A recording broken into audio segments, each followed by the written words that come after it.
Hi friends, ఈరోజైతే చపాతీ పిండి ఇంట్లో ఉంది ఫ్రెండ్స్.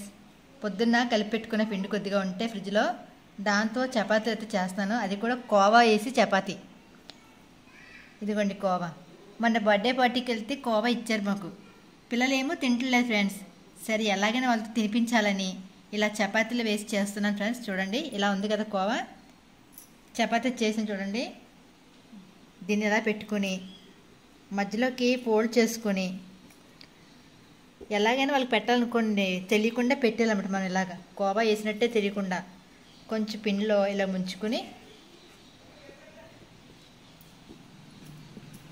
ఈ విధంగా చపాతీ చేసుకుంటే,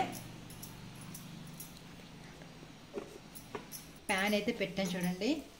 చపాతీ నల్లగా ఉన్నాయి అనుకుంటారేమో, ఇదిగో చెప్పాను కదా ఫ్రెండ్స్ కోవా ఇలా ఉందని, దానివల్ల బ్లాక్ కలర్ వచ్చిందనమాట.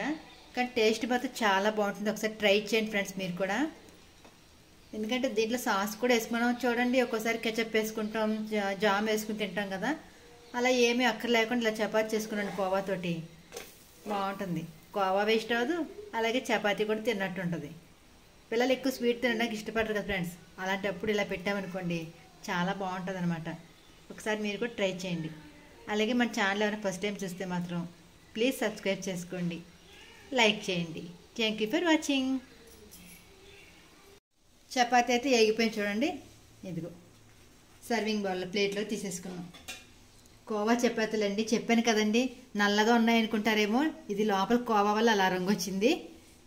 అది ఫ్రెండ్స్ పొద్దున అదే ఎప్పుడైనా మనం కలిపెట్టుకున్న పిండిలోకి చపాతీ పిండి ఉంటే ఇలా చేసుకున్నాం అనుకుంటే, కోవా వేసుకోమంటలేదు, ఏది ఇంట్లో ఏదైనా కూర ఉన్నా కూడా వేసి చేసుకోవచ్చు. అలా పెట్టామనుకోండి చాలా టేస్ట్గా ఉంటుంది పిల్లలకి. మీకు నచ్చిందా ఫ్రెండ్స్? అయితే తప్పకుండా లైక్ అయితే చేయండి ఫ్రెండ్స్.